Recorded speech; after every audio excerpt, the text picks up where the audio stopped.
getting a very excited phone call because he'd caught the biggest fish in the lake. But he'd done that through, you know, weeks of preparation and baiting and finding the fish and baiting the swim and then finally hooking it and landing it.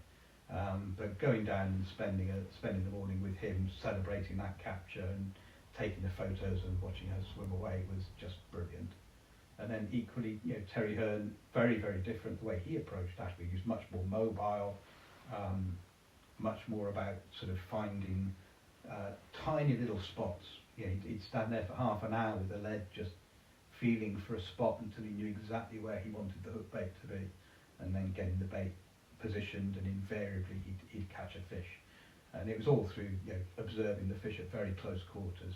So it's a different style of fishing, but, you know, just exceptional. You can't help but admire people like that and learn a lot from them.